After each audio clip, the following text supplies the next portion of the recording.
Just proud to get the win on Saturday. Anytime you get a win OVC, you feel really good about it. So a lot of things we can do better, a lot of things we did well. So I think it's a game to grow on. And I think the most encouraging thing was we got whipped a little bit up front early in the game, but as the game went on, we was able to control the line of scrimmage against a good football team. And I said it going in. I don't know how they were 1-4. Told Coach that before the game. They got a really good football team. Explosive on offense, big up front. They got playmakers. Play number 3 in the backfield was kind of unexpected. First time they had done that, so they had a good scheme coming out. It took us a while to catch up with that, and I think story of the day is a lot of game-changing plays, but I think the 2 turnovers and making them kick 3 field goals in the red zone was huge. So I think we played really good red zone defense. Outside of that first half, we didn't play very good defense. Second half, played a whole lot better. Third quarter and after that fourth quarter, played really good defense and kind of made up for that. And offensively, did enough to win the game. And got the ball in the red zone and ourselves and had to kick 2 field goals. Missed one of those. Scored touchdowns on both of those. But like I said, good team win. Proud of the win, and got to move on. Hopefully, stay pretty healthy in this one and have everybody rolling this week. Coach Pross, you had a more physical practice plan last week. Will you do that again this week or dial it back some? No, we'll stay the same, and I think it's more attention to detail and just the physicality part of the practice. And, guys that you need to hold, will hold. But other than that, we're going to practice the same way. And, you got to win the line of scrimmage. And we got a bunch of young guys up there. And I think the more we do that, the better they'll get. And, like I said, we didn't do nothing earth-shattering as far as the things we changed. It's just, I think, the intent that we did, and a lot of times that's key. It's everybody's doing the same type of thing, but how are you doing what you do? And we did a lot better last week, and we'll do that same thing this week for sure. For both the players, could you talk about the physical practice last week and how you feel like it had an effect on Saturday's game? I feel like the physical practice helped us out a lot. It basically got us back in tune with having contact with other players. Like when we line up Saturday, it keep us like hat on the hat. Basically, we be able to stay on our blocks and be able to move the ball forward. I think the physical practice really just made us just harder as a team.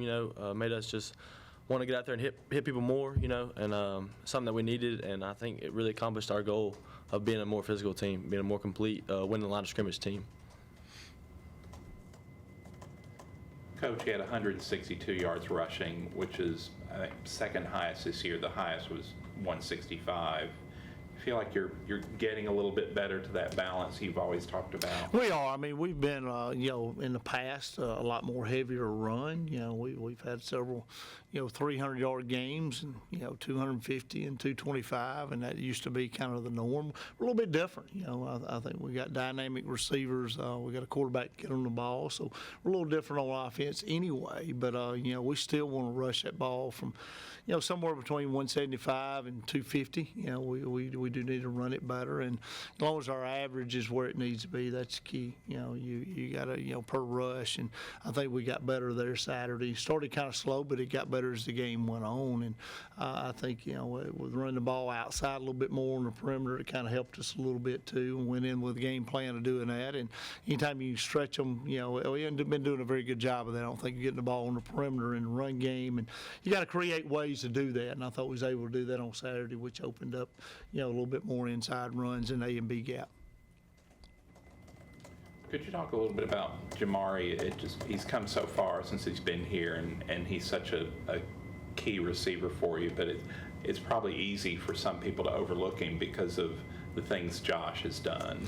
Well, it's funny. So first, let me speak to him as a person. I've seen, and I think it sums up our program and what we're about. I've seen him grow so much from when he came in here as a young freshman, and to where he's at now, just as a person. I mean, and Jamari's just he always had a good heart and a good kid, and I've just seen his work ethic grow in so many ways.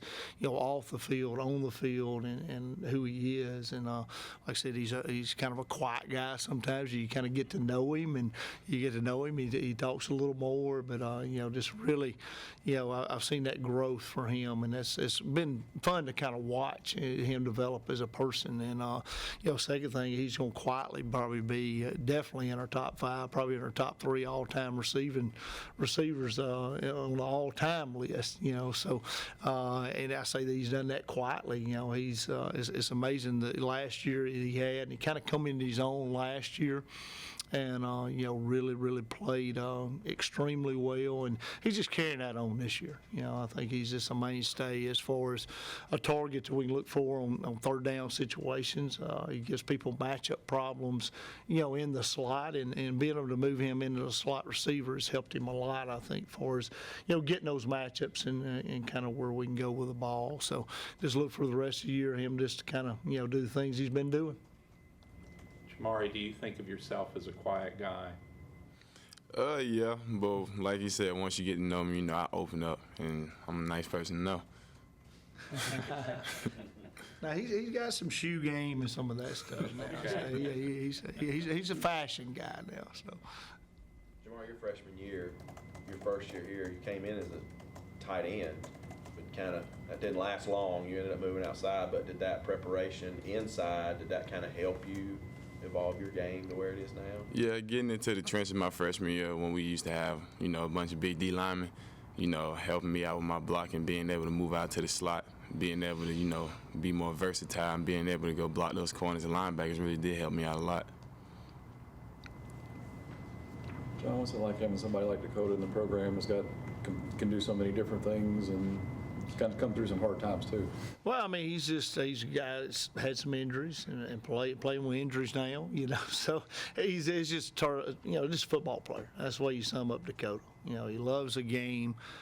You can tell he loves the game by the way he plays the game. So he's a lot of fun to watch in that aspect because he brings the physical side of the way the game's supposed to be played, no matter where you put him. And he's whatever you need him to do. He's a man of many hats. He can do a lot. He plays on every one of our special teams. He's gonna be on the field, and he flipped over and started playing a little defense this spring because we had Landon and Trey there, and it felt like we shot linebacker, and we moved him over there, and he learned our whole defense in the spring and moved up the depth chart there. And we've had some injuries tight end wise. He's had to flip back over there a lot of weeks.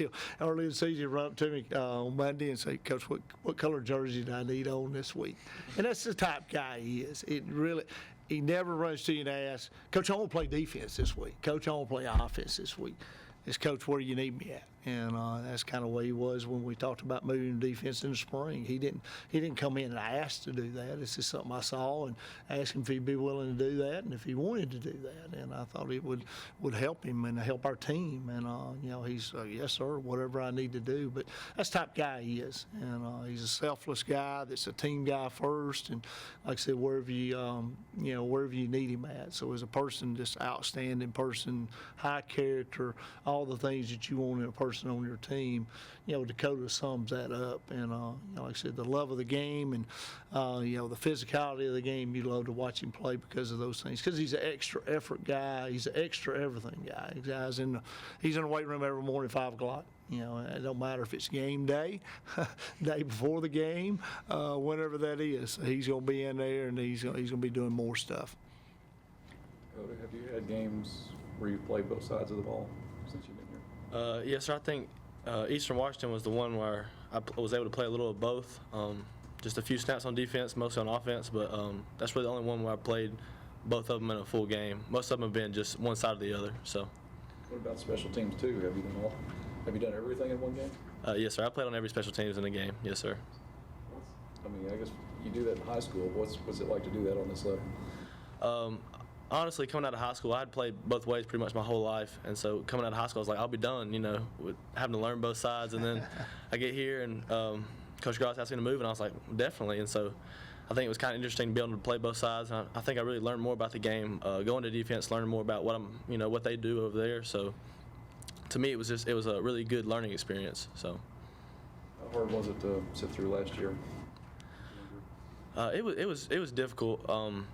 I wanted to be out there. I came in every day to the training room, telling them I'm ready to play, And I even, during my rehab for my arm, I would start doing push-ups early, you know, and they were getting on me about it. But I was just trying to get back and get on the field because I love playing the game. And, you know, I ended up playing in the last game up in Maine. So that was a really cool experience for me, being able to come back for that game. It's a funny story in that one, too. You know, he's out for the year and, you know, has a surgery on, you know, and kind of recovers, and, you know, he's still got a game. You know, he didn't play him but 3 early, I think. So, you know, Landon gets a concussion, you know, going into that game that week in practice. So we're down a tight end. So he's not even on the travel list because this happens on Wednesday. Okay, so go to Dakota that night. I think I called him about 8:30. I said, hey, can you come up here right quick? And he comes up there, and I said, hey, maybe the night before we left. I can't remember. It's either on Wednesday or Thursday night, maybe on Thursday night. So I said, you don't dress out, you don't play? I said, you got a game? He said, what? Heck yeah, let me call Mom and Dad and let them know that he was going to play. But he traveled and did play in that game, you know. So, like I said, he's ready anytime for sure.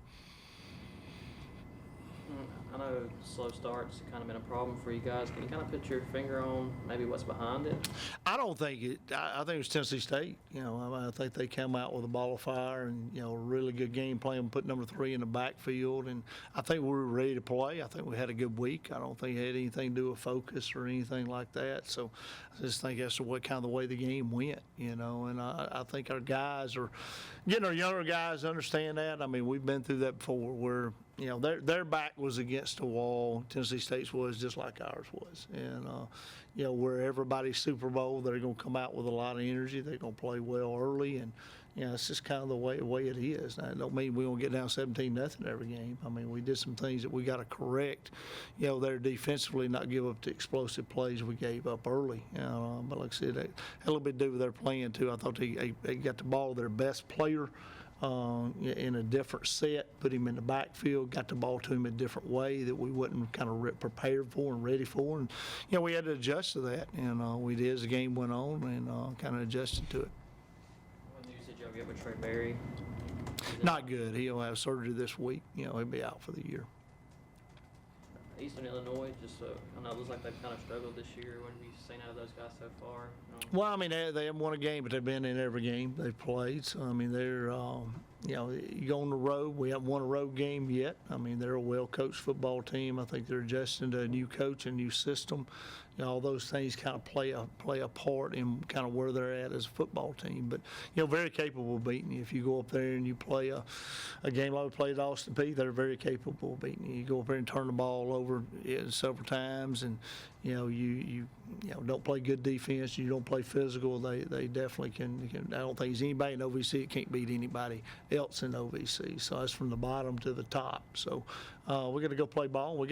Main thing is we got to keep getting better every week. I think we got better last week. So it really don't matter who we're playing. We played a 1-4 team last week, and they were up 17-0 on us.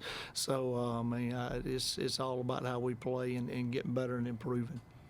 I mean, I know you guys. I think you said after the game you are taking plane right over there. Just road thing, is it a coincidence so far, you think? Or? I think so. I mean, we were down 17-0 Saturday, you know, so I mean, I don't think it's got nothing to do home or away. I think it's just, you know, just getting better and, you know, during the week and being able to control the line of scrimmage. I think it goes back to the line of scrimmage more than anything else because we was able to play out of it Saturday because, you know, we played better to the line of scrimmage after the start of the game. And like I said, I think whether you're on the road or at home, either way, it's you know, like the atmosphere Saturday, it'll be a lot different than it was this past Saturday. I can't say that we don't have an advantage at home. I think we do have an advantage at home. But, again, we got to answer the bell playing on the road, too.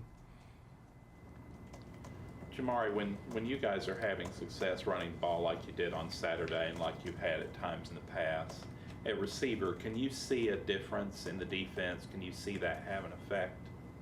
Yes, I do see it having an effect because the safety has started to roll down and it'll open up more spaces and more opportunities out there in space with the defense ends, with basically the corners and stuff like that.